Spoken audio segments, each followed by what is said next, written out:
Hello. I just finished reading Flashlight by Susan Choi, a novel that I found consistently gripping and mesmerizing almost all the way through, even though it's quite a big book. And I don't mean big in terms of length, although it's about 450 pages long, which is a decent length, but it's not crazy long. More in how it covers a fairly long period of time and it moves between several different countries, but it's an intimate family story, a family that has been splintered apart, and the narrative moves between the different members of this family, and we see how there are secrets which exist there for each of them. But more than being about secrets, it's about what we can see and what we can't see about our own lives and our personal histories and our families and our countries. And underpinning this entire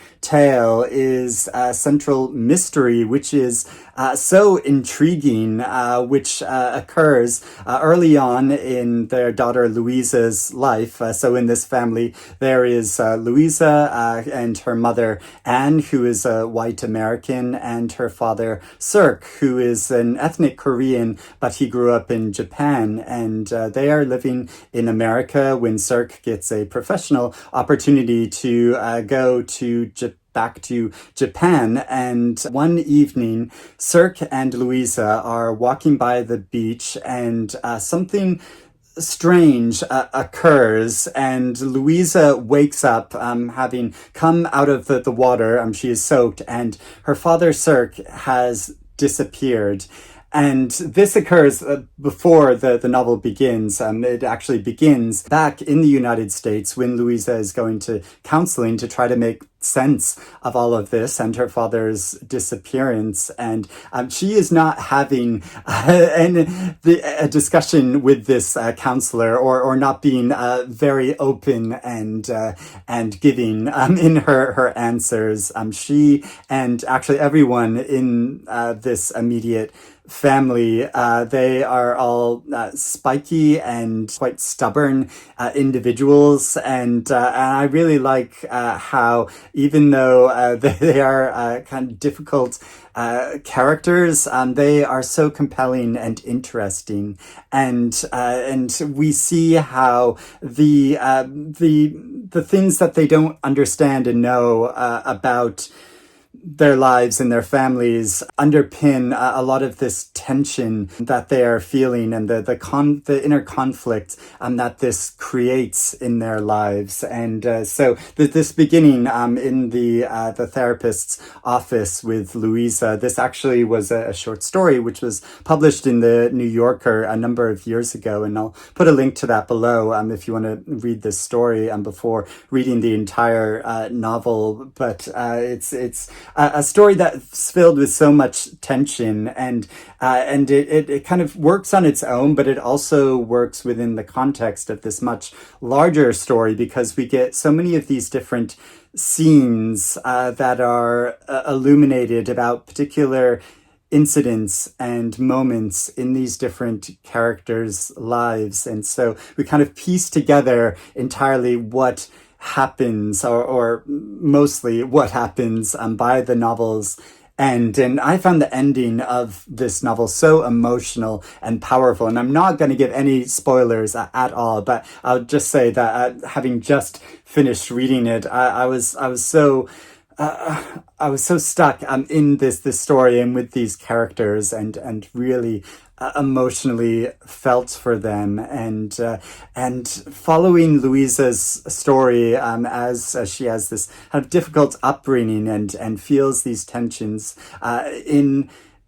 figuring out who she is. And a lot of these characters exist. A lot of the tension occurs specifically because they're caught sort of in between different languages and cultures and nations, and the tension that this creates for them. And one of the scenes I most liked in this novel was when Louisa, when she's going to college and she decides to take a trip with to meet some friends in France, even though she really doesn't have much money at all, and so she embarks on this trip, and she first goes to England and then she goes to France to meet her friends, and the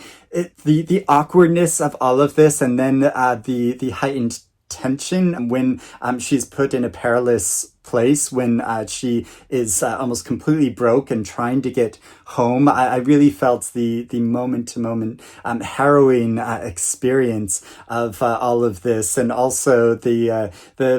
weird things that can occur in these kind of improvised friendships that grow up that can occur, especially like in a college setting or in our young adult life, when we meet people who might come from different classes, might have different privileges, and how they can extend those privileges or take them away, and then the consequences of that. But there are also so many compelling things about the other characters in this novel of Anne, who has an illness which is increasingly physically debilitating for her, and following her psychological process as she is dealing with this, but also the difficulty of when she initially moves to Japan and she's very isolated there. She doesn't really learn much of the language, so she mostly stays at home, and then losing her husband, who she had quite a difficult relationship with, and then going back to America and trying to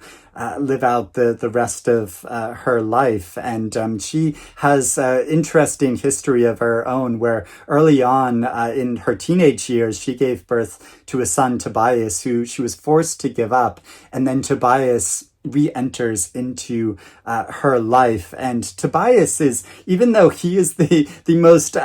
gentle and warm and open person,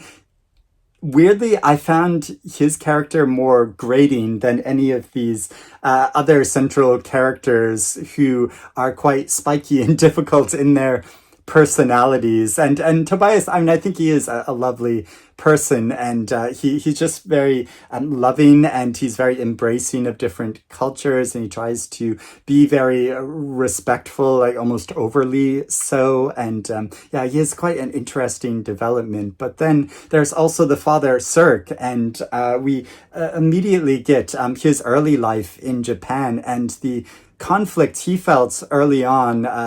soon after World War II, and as a Korean in Japan who thought of himself as fully Japanese until he learns that he is actually ethnically Korean, and then the tensions that are caused within his own family with Cirque's parents, as his parents are drawn to move to North Korea because they are promised that it's this socialist paradise, and but he's becoming an academic, he's studying, and he's determined to go to America and to live there, and he does do that. But his parents and one of his siblings, they move to North Korea, and he gets a series of very chilling letters from them where they say, "Oh, everything is great. This is such a great organization for society. But oh, could you send us some non-perishable staples?" It's so you can feel everything that is being left unsaid in these letters, these chilling letters that he receives. And there is so much in this novel about the tensions between Japan and Korean history, and especially Korean communities in Japan that are after the war and after Korea was split into the North and South, that were left kind of stateless and in kind of an impossible position where based on certain ideologies, they had to choose who they were going to go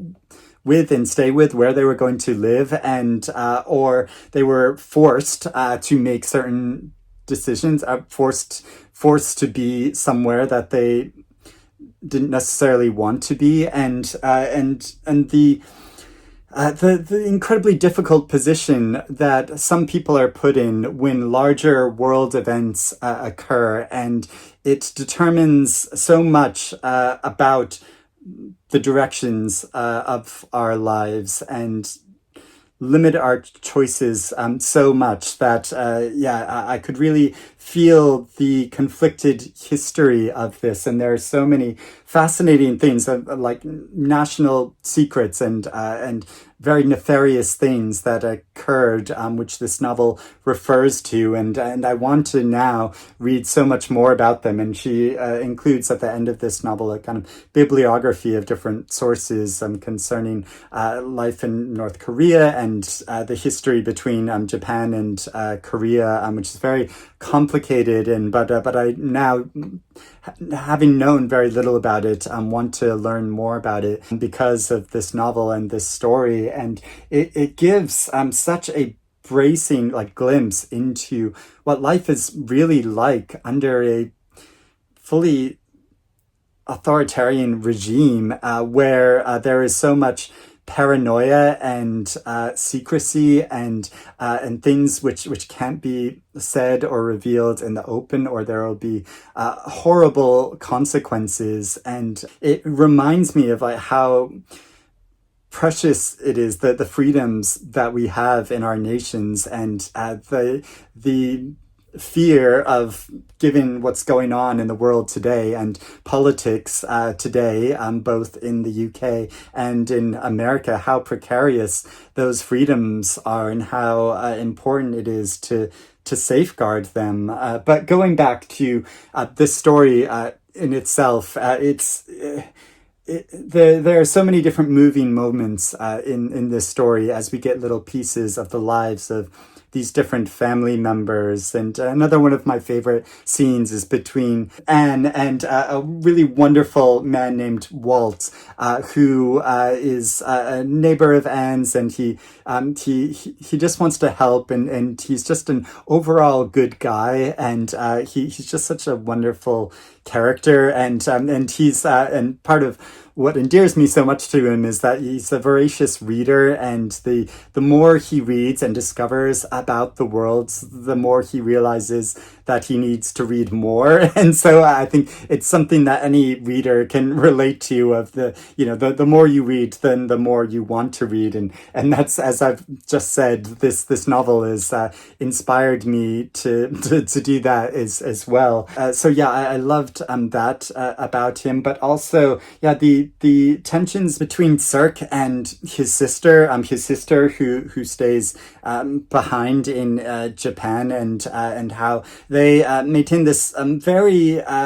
loose connection with each other, and have in common the family that they have lost to North Korea, and that they might never see again. And I thought that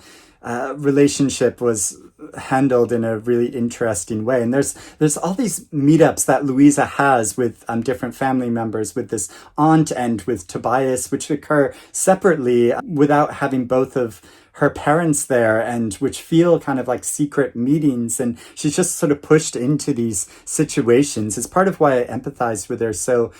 much, that I think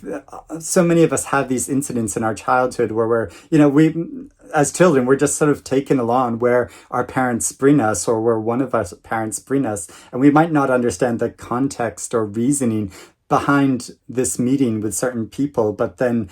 much later we might discover that actually there's a whole story there that we weren't being told and we weren't privy to. And so it just felt like a weird situation to us at the time, but now, understanding the full context and story behind it, it's so much more impactful. And so I feel like this novel describes that experience in such a vivid and powerful way, and shows the resonance of it over many different years. And as in an exploration of love that exists between family members, even though there might be a lot of conflict and difficulty there, but these this feeling of love which exists, and there's this great line which describes that in such a unique way, where she writes, "Love is perhaps the sensation of expertise that erupts out of nowhere, and as time goes on, accumulates enough soil at its feet as to be standing on something." And I feel like that really expresses this sense we have when we can have this instant connection and love for someone, but then it takes time and really getting to know them to fully embrace and inhabit that love, to that it creates a groundwork over time on which that love stands, and